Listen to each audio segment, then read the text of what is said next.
नमस्कार विद्यार्थी मित्रांनो, मी प्राध्यापक प्रशांत डाकणे प्रशांत क्लासेसमध्ये आपलं पुनर्ष एकदा मनपूर्वक स्वागत करतोय. जिल्हा मध्यवर्ती सहकारी बँक भरती परीक्षेची तयारी करताय तर सर्वप्रथम आपला यूट्यूब चॅनल नक्की सबस्क्राईब करून ठेवा, बेल आयकॉनला क्लिक करा, जेणेकरून आपले नवनवीन महत्त्वपूर्ण व्हिडिओ हे तुमच्यापर्यंत पोहोचतील. मध्यंतरी आता बऱ्याचशा जिल्हा बँक भरती परीक्षेचे अपडेट देखील आलेले आहेत आणि इथून पुढे देखील काही बँक भरतीचे अपडेट येतच राहतील.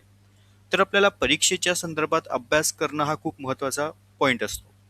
मग आता नुकत्याच काही जिल्हा बँक भरती परीक्षेच्या ॲड आलेल्या आहेत. जसं की आता पुणे जिल्हा मध्यवर्ती सहकारी बँक शिपाई पदासाठी ॲड आलेली आहे. सांगली जिल्हा मध्यवर्ती बँक शिपाई पदासाठी ॲड आलेली आहे. बरोबर की नाही? मग ह्या प्रत्येक बँक जिल्हा भरती परीक्षेच्या संदर्भात जो आम्हाला सिलेबसमध्ये एक टॉपिक विचारला आहे, शेती पतपुरवठा त्रिस्तरीय रचना. आता हा टॉपिक तुम्हाला सहकार बँकिंगशी निगडीत आहे, परंतु काही जिल्हा बँक भरती परीक्षा यावरती तुम्हाला ॲडिशनली प्रश्न विचारतात प्रश्नपत्रिकेमध्ये. तर आपण आजच्या सेक्शनला शेती पतपुरवठा त्रिस्तरीय रचना हा टॉपिक व्यवस्थित समजून घेणार आहोत. या टॉपिकच्या बेसवर तुम्हाला विचारले जाणारे MCQ स्वरूपचे जे क्वेश्चन असतात, ज्याला आपण वस्तुनिष्ठ स्वरूप प्रश्न म्हणतो, त्या प्रश्नांचाही या ठिकाणी या लेक्चरमध्ये सराव करणार आहोत. विद्यार्थी मित्रांनो, तुम्ही जर यूट्यूब चॅनलला नवीन असाल तर चॅनलला नक्की सबस्क्राईब करून ठेवा, बेल आयकॉनला क्लिक करा, जेणेकरून आपले नवनवीन महत्त्वपूर्ण व्हिडिओ हे तुमच्यापर्यंत पोहोचतील. तसेच तुम्ही जिल्हा बँक भरती परीक्षेची तयारी करत आहात आणि तुम्हाला काही महत्त्वाच्या प्रिव्हियस स्वरूपाच्या वस्तुनिष्ठ स्वरूपाचे प्रश्न पाहिजे असतील आणि हे जे आपले लेक्चर्स आहे, या लेक्चर्समधले ज्या PDF सेक्शन आहे हे तुम्हाला पाहिजे असल्यास आपल्याकडे पूर्ण याचं जे कॉम्बो पॅकेज जे आहे जिल्हा मध्यवर्ती सहकारी बँक भरती परीक्षेचं, त्याची जी आपली फी आहे फक्त आणि फक्त 199 रुपीज फीज आहे. तर स्क्रीनवर दिलेला जो माझा नंबर आहे 8530804274, हा आपला फोनपे गुगल पे नंबर आहे आणि व्हॉट्सअप देखील नंबर आहे. तर तुम्ही काय करायचं आहे, 199 रुपीजची जी फीज आहे ती या नंबरवर फोनपे गुगल पे करायची आहे. त्यानंतर याच नंबरला व्हॉट्सअपला तुम्हाला स्क्रीनशॉट पाठवायचा आहे. ओके, स्क्रीनशॉट पाठवल्यानंतर त्याच्या लगेच तुम्हाला एक मेसेज करायचा आहे की तुमचा टेलिग्रामचा मोबाईल नंबर लिंकिंग कोणता आहे. ओके, त्यानंतर तुम्हाला आपल्या जे चॅनलची जी लिंक्स आहे टेलिग्रामची, त्या लिंकला तुम्हाला जॉईन केलं जाईल, तुम्ही जो पाठवाल तुमचा टेलिग्रामचा नंबर. ओके, त्यानंतर तुम्हाला त्यामध्ये हे आपल्या महत्त्वपूर्ण जिल्हा बँक भरती परीक्षेच्या संदर्भातील जे लेक्चर्स आहे, मागच्या प्रिव्हियस स्वरूपच्या ज्या क्वेश्चन पेपर आहे त्याचे आन्सर आहेत, लेटेस्टमधले आपले जे लेक्चर्स आहेत त्याच्या PDF सेक्शन तुम्हाला त्यामध्ये अपडेट केल्या गेलेले आहेत. तर ते तुम्ही अभ्यासासाठी त्या ठिकाणी परचेस करू शकता. ओके, आणि आजचं आपलं हे लेक्चर व्यवस्थित ऐका, समजून घ्या. खूप महत्त्वाचं लेक्चर आहे शेती पतपुरवठा त्रिस्तरीय रचनेशी संबंधित, कारण या टॉपिकवर तुम्हाला परीक्षेला प्रश्न हे विचारले जातात. नक्की हा टॉपिक काय आहे, यात काय माहिती असते, हे व्यवस्थित समजून घ्या. आणि लेक्चर आवडल्यास लाईक मात्र नक्की करा आणि आपल्या मित्रमैत्रिणींपर्यंत व्हिडिओ शेअर करा. बघा, शेती पतपुरवठा त्रिस्तरीय रचना खूप सोपा टॉपिक आहे, फार काय असा अवघड नाही आहे, हे पहिले समजून घ्या. ओके, बरेचशा विद्यार्थ्यांना वाटतं सर नवीन टॉपिक आहे, मग यामध्ये काही वेगळं वाचायचं का, वेगळा अभ्यास करायचा आहे का, तर काहीच नाही. तर बघा, नावामध्येच त्यांनी तुम्हाला क्लिअरपणे सांगितलं आहे की शेती क्षेत्राशी निगडीत जे पतपुरवठा, पत म्हणजे काय रे, तर पैसा, बरोबर की नाही, वित्त, भांडवल, बरोबर. मग आता या शेतीसाठी आवश्यक लागणारे, आता शेतीसाठी आवश्यक लागणारं सर्वात महत्त्वाचं काय असतं, शेतीची अवजारं असेल, साधनसामुग्री असेल, बरोबर की नाही. शेतीसाठी जे महत्त्वाची अवजारं लागतात, त्याबरोबर काही त्या ठिकाणी शेतकऱ्यांना बी बियाणं खत औषधं लागतात, बरोबर. मग यासाठी कशाची गरज लागते, पैशाची, वित्ताची, भांडवलाची. मग शेतकरी वर्ग काय करतात रे, कर्ज स्वरूपामध्ये बँकांकडनं ते पैसे घेत असतात, बरोबर. परंतु मग ह्या बँकांना, मग आता ग्राम पातळीवरती अशी कोणती बँक आहे, तर प्राथमिक ज्या बँका आहेत ग्राम पातळीवरच्या, बरोबर. मग या बँकांना पतपुरवठा करणं म्हणजेच त्या ठिकाणी सहकार क्षेत्रातील ज्या त्रिस्तरीय रचना आहे त्याविषयी तुम्हाला या टॉपिकमध्ये माहिती दिली जाते. ओके, मग शेतीच्या पतपुरवठा, मग शेतीशी निगडीत असणारा पैसा, पतपुरवठा हे शेतकऱ्यांपर्यंत कशा माध्यमातून पोहोचवायचं, तर त्याचा एक रचनाक्रम आहे ज्यामध्ये राज्य, जिल्हा, प्राथमिक हे स्तर असतात. ओके, या स्तरानुसार शेतकरी वर्गांकडे त्या ठिकाणी कर्ज स्वरूपामध्ये हे वित्त पुरवले जातात. म्हणून आता बेसिक वाक्य प्रत्येकाची लक्षात असू द्या, कारण तुम्हाला MCQ स्वरूपमध्ये प्रश्न फिरून विचारले जातील. सो त्यामुळे ह्या गोष्टी व्यवस्थित लक्षात घ्या, समजून घ्या. शेती पतपुरवठा म्हणजे काय? तर तुम्हाला MCQ ला प्रश्न येऊ शकतो हा. शेती पतपुरवठा म्हणजे काय? खालील दिलेल्या विधानातून योग्य विधान ओळखा. मग त्यामध्ये अ ब देतील, क ड देतील, मग अ आणि ब बरोबर आहे, क आणि ड बरोबर आहे. म्हणून यासाठी ह्या गोष्टी सुद्धा अभ्यासणं खूप आवश्यक असतं. म्हणून आपण हे पूर्ण लेक्चर स्वरूपामध्ये ह्या सगळ्या गोष्टी कव्हर करून घेतोय विद्यार्थ्यांकडनं, जेणेकरून त्यांना त्या ठिकाणी परीक्षेला त्याचा नक्की फायदा होणारच आहे. ओके, बघा, शेतकऱ्यांना बियाणं, खते, औषधे, शेतीची मशागत करण्यासाठी सिंचन, यंत्रसामुग्री, इतर कृषी गरजांसाठी उपलब्ध करून दिलेल्या कर्ज पुरवठा म्हणजे काय असतो? तुमचा शेती पतपुरवठा होय. पॉइंट लक्षात आला? म्हणून शेतीसाठी अल्पकालीन, मध्यमकालीन आणि दीर्घकालीन अशी कर्जाची त्या ठिकाणी आवश्यकता असते.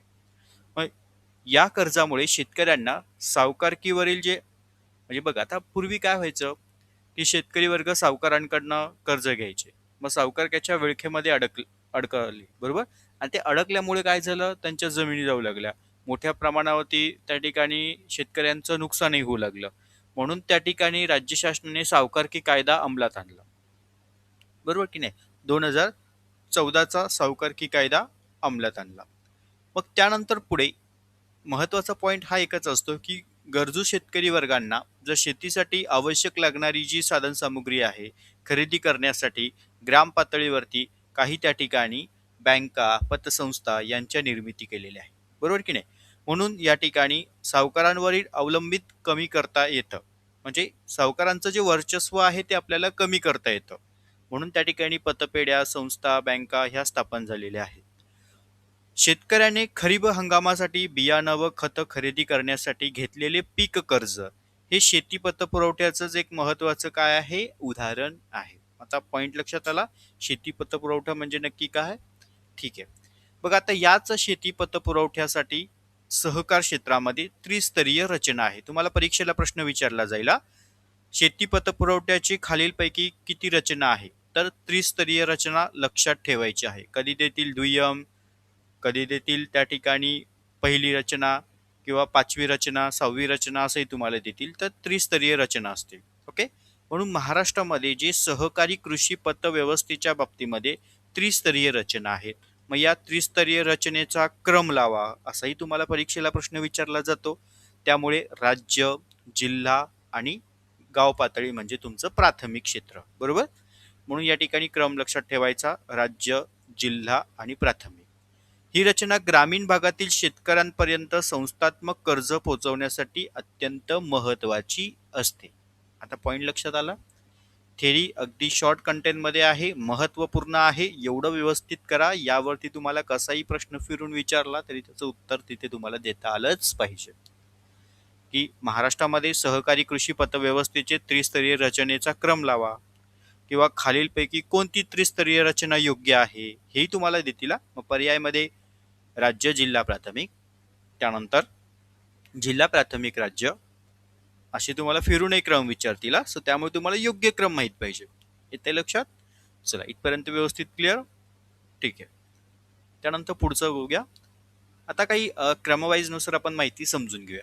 आता राज्य सहकारी बँक. आता राज्य स्तरावरती बघा, जिला आपण स्टेट कोऑपरेटिव्ह बँक, फुल फॉर्म पण लक्षात ठेवा, हा पण महत्वाचा आहे. तुम्हाला फुल फॉर्म पण विचारतात. आता मी फुल फॉर्मवर महत्वपूर्ण लेक्चर घेतलेले आहेत 2. फुल फॉर्म सेक्शन. राज्य सहकारी बँक ही सहकारी पतव्यवस्थेमध्ये राज्य स्तरावरती सर्वोच्च बँक म्हणून त्या ठिकाणी कार्य करते. मग तुम्हाला यावरही MCQ ला प्रश्न विचारले जातात की राज्य सहकारी बँक ही राज्य स्तरावरती सर्वोच्च बँक म्हणून कार्य करते, हे लक्षात ठेवा. म्हणून राज्य सहकारी बँक ही कुठे कार्य करते? तर राज्य स्तरावर. जी त्यामध्ये बघा, ती जिल्हा मध्यवर्ती सहकारी बँकांना आर्थिक मदत करते. म्हणजे पॉइंट समजून घ्या. राज्य सहकारी बँका कोणाला? बघा, राज्य सहकारी बँका ही जिल्हा सहकारी बँकेला काय करते? आर्थिक मदत करते. म्हणजे पैसे असेल, वित्त, फायनान्स वगैरे या सगळ्या गोष्टी त्या ठिकाणी पुरवत असते. ओके, त्यानंतर पुनर्वित्त व मार्गदर्शन ही त्या ठिकाणी करत असते. मग तुम्हाला राज्य सहकारी बँका आणि जिल्हा मध्यवर्ती बँका यामधले प्रश्न फिरून विचारतात. सो त्या रिलेटेड हे महत्वाचे पॉईंट आहे, नीट व्यवस्थित लक्ष द्या. राज्यातील सहकारी पतसंस्थेच्या कामकाजात समन्वय साधण्याचं कार्य ती करत असते. कोण? राज्य सहकारी बँका. राज्यातील ज्या सहकारी पतसंस्थेच्या कामकाजामध्ये समन्वय साधण्याचं काम राज्य सहकारी बँका ही करत असते.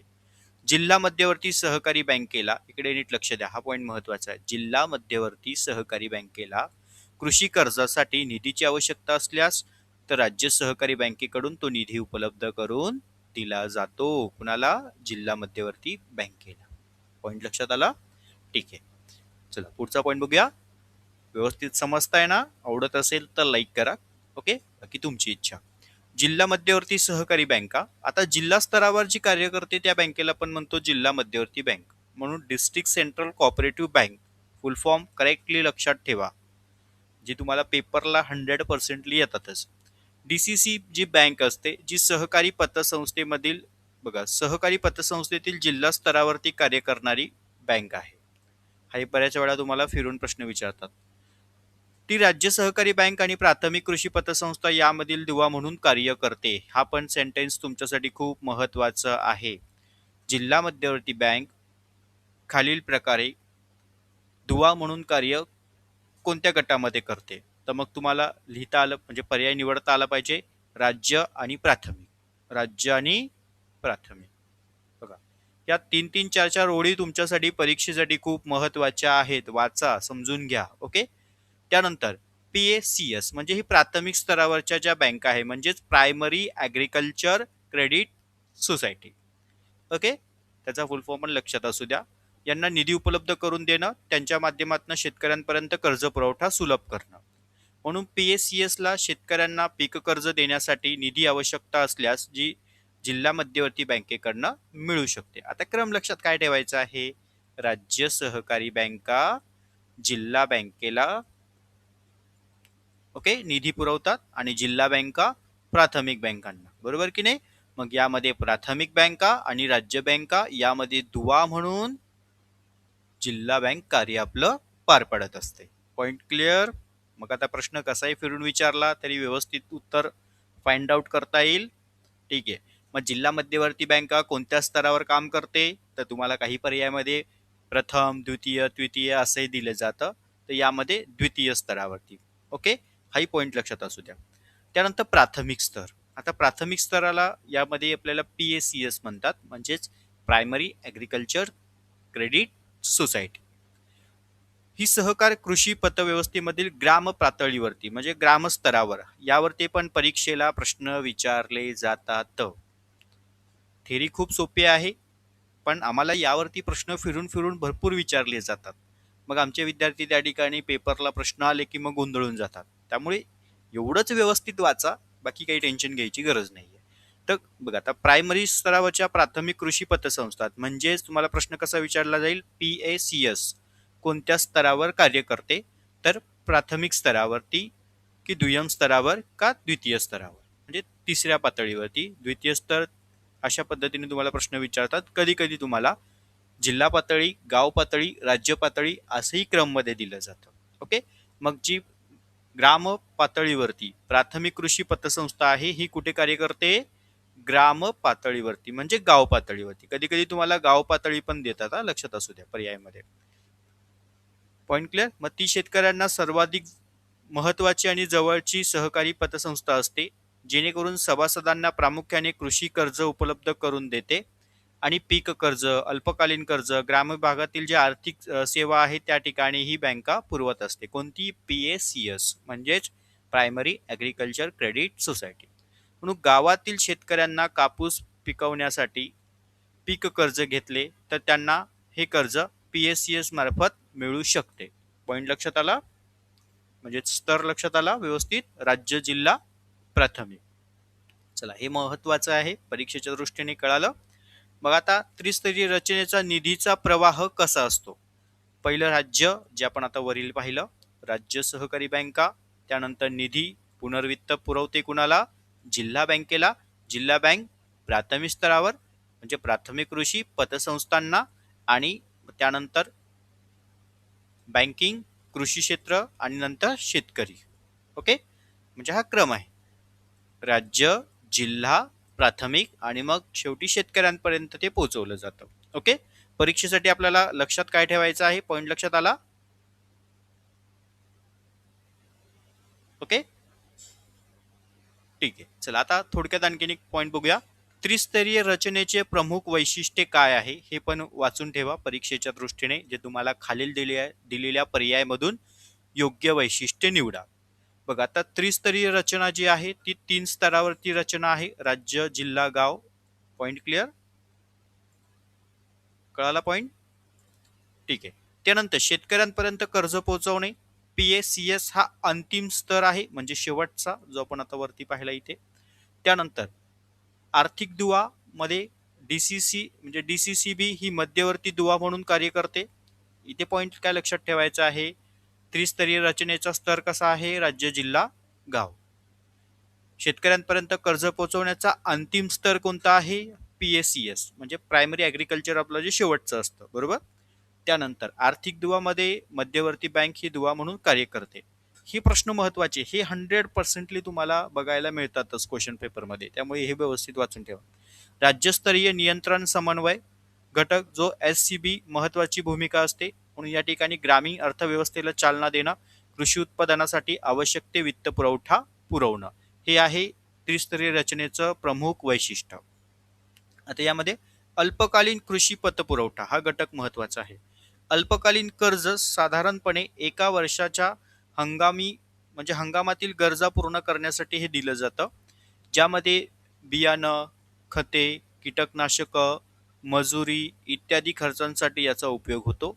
आणि पीक कर्ज हे अल्पकालीन कृषी पतपुरवठ्याचं एक प्रमुख उदाहरण आहे.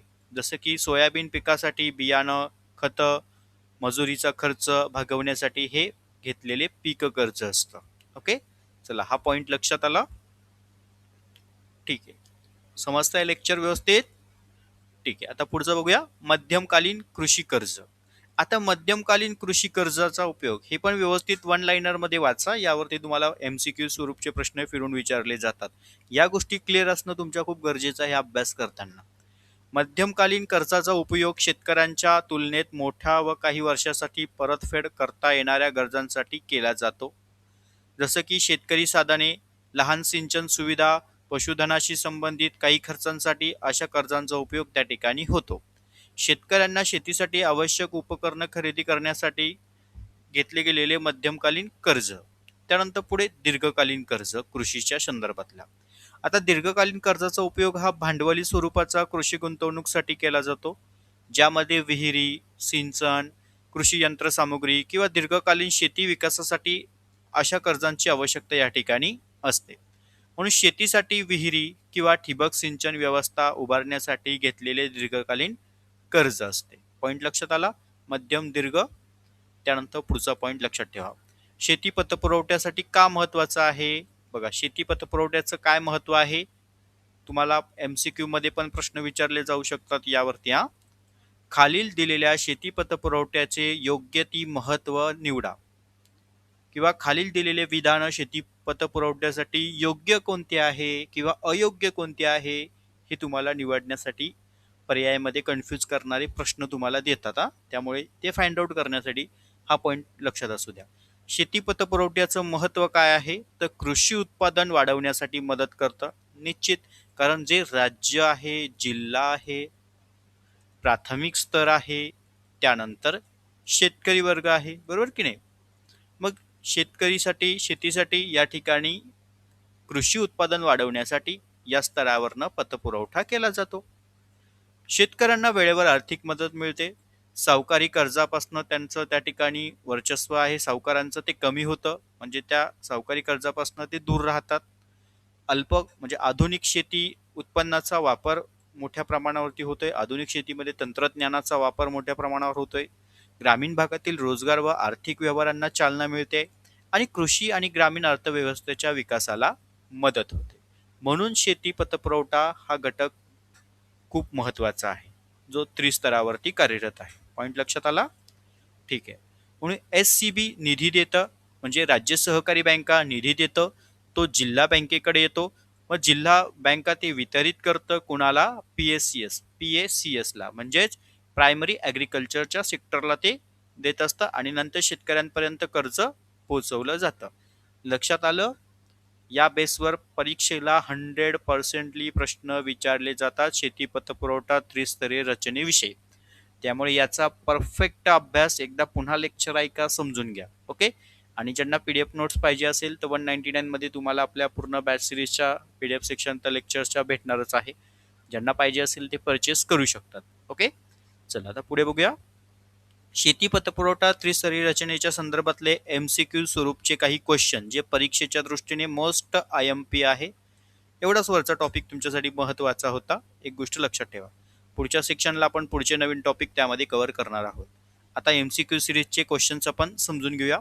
शेती पतपुरवठा त्रिस्तरीय रचनेत किती स्तर असतात? बघा, आता वरचे तुम्ही थिअरी वाचली तर तुम्हाला उत्तर फाइंड आउट करायला लगेच सोपं जाणार की 3 स्तर असतात. कोणते रे? राज्य, जिल्हा आणि प्राथमिक. Point clear? ठीक आहे. राज्य, जिल्हा, प्राथमिक. सहकारी कृषी पतव्यवस्थेतील राज्य स्तरावरची संस्था कोणती आहे? SCB. बरोबर की नाही? आताच आपण पाहिलं ना वरती क्रम मध्ये. त्यानंतर पुढे SCB. SCBचं फुल फॉर्म काय आहे? State cooperative bank. बघा, मुद्दा एकच आहे, पॉइंट एकच आहे, पण प्रश्न कसे फिरून विचारतात हे लक्षात घ्या. हा महत्वाचा पॉइंट आहे. DCCB चे पूर्ण स्वरूप काय आहे? तर डिस्ट्रिक्ट सेंट्रल कोऑपरेटिव्ह बँक, जे मी मगाशीच वरती तुम्हाला सांगितले. चला पुढे बघूया आणखीन काही महत्वाचे MCQ. PACS चा फुल फॉर्म आता बरेचसे विद्यार्थ्यांचे क्लिअर झालेले असणार. आपल्याला एकदाच अभ्यास करायचा, 10 वेळा अभ्यास करायची गरज पडली नाही पाहिजे. एकदाच परफेक्ट करा. Primary agriculture credit society. त्रिस्तरीय सहकारी कृषी पतव्यवस्थेतील ग्राम पातळीवरती. आता लगेच सांगतील विद्यार्थी, सर ग्राम पातळीवरती PACS. ओके. बघा, प्रश्न वाचता वाचता आपलं उत्तर क्लिअर असलं पाहिजे.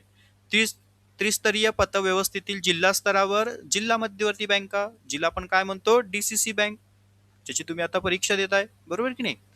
त्यानंतर पुढे सहकारी कृषी पतव्यवस्थेमध्ये सर्वोच्च स्तरावर सुरुवातीलाच पाहिलं आपण कोणती बँक? SCB. ओके. राज्य सहकारी बँक, जी सर्वोच्च स्तरावर आहे की नाही. चला, हे 8 प्रश्न व्यवस्थित कळाले. बघा, मगाशी म्हटलं ना योग्य क्रम लावा. बघा, प्रश्न येतात तुम्हाला परीक्षेला, खालीलपैकी योग्य क्रम कोणता? म्हणून SCB, DCCB आणि PACS म्हणजे राज्य, जिल्हा आणि प्राथमिक. तुम्ही म्हणा सर काय सारखे सारखे तेच प्रश्न रिपीट होत आहे. तो प्रश्न जरी रिपीट होत असले तरी विचारण्याची पद्धत कशी आहे प्रश्नांची ते लक्षात घ्या. ते तुमच्यासाठी खूप महत्वाचं आहे. मग तुम्ही म्हणा सर आत्ताच वरती पाहिलं ना पण राज्य, जिल्हा, प्राथमिक. मग आता जिल्हा स्तरावर जिल्हा बँक असेल, राज्य स्तरावर राज्य बँक असेल, प्राथमिक स्तरावर प्राथमिक बँक आहे, पण तिचा क्रम कसा आहे, प्रश्न विचारण्याची पद्धत कशी आहे. आता 10वा प्रश्न बघा काय विचारलाय. DCCB आणि PACS यामधील प्रमुख दुवा म्हणून कोणती बँक कार्य करते किंवा कोण आहे खालील पर्यायापैकी? आता तुम्हाला माहित पाहिजे. पुन्हा आलाच बघा वरचा पॉइंट, राज्य, जिल्हा, प्राथमिक. आता यामध्ये मध्यम भागी म्हणजे प्रमुख दुवा म्हणून काम करणारी कोणती बँक आहे? DCCB म्हणजे डिस्ट्रिक्ट सेंट्रल कोऑपरेटिव्ह बँक जी आहे आपली, राज्य, जिल्हा, प्राथमिक मध्ये जिल्हा मध्यवर्ती बँक काय करते? बघा, जिल्हा मध्यवर्ती बँक काय करते? तर दुवा म्हणून काम करते ना. आलं लक्षात? पुढचं, शेतकऱ्यांच्या सर्वात जवळची सहकारी पतसंस्था. आताच वरती आपण थेरीत पाहिलं, सहकार क्षेत्रामध्ये शेतकऱ्यांसाठी सर्वात जवळची, बरोबर, म्हणजे एकदम त्या ठिकाणी शेतकऱ्यांना डायरेक्ट त्या ठिकाणी थेट कर्ज मिळून जातं, ती आहे आपली PACS. ओके, म्हणजेच प्राथमिक सेक्टरच्या संदर्भातली. त्यानंतर पुढचा प्रश्न, PACS चे प्रमुख कार्य काय आहे? बघा, आता तुम्हाला फुल फॉर्म विचारतात किंवा कोणत्या स्तरावर कोणती संस्था कार्यरत आहे ते विचारतात. त्यानंतर आता त्या बँकांचं प्रमुख कार्य काय आहे तेही तुम्हाला विचारतात. जसं की आता बघा, PACS चे प्रमुख कार्य काय? आता पर्यायामध्ये तुम्हाला काय दिलंय ते बघा. चलन छापणे, शेतकऱ्यांना कृषी कर्ज उपलब्ध करून देणे, मौद्रिक धोरण ठरवणे, परकीय चलनांचे नियम करणे. आता साहजिकच आहे बी पर्याय आहे, कारण PACS ही अगदी शेतकऱ्यांची जवळची बँक आहे, त्यामुळे ती शेतकऱ्यांना शेतीसाठी कर्ज उपलब्ध करून देते. आणि PSCS ला कर्ज निधी कोण देतं? PSCS ला निधी कोण पाठवतं? जिल्हा बँक. आणि जिल्हा बँकेला निधी कोण पाठवतं? राज्य बँक. बरोबर की नाही?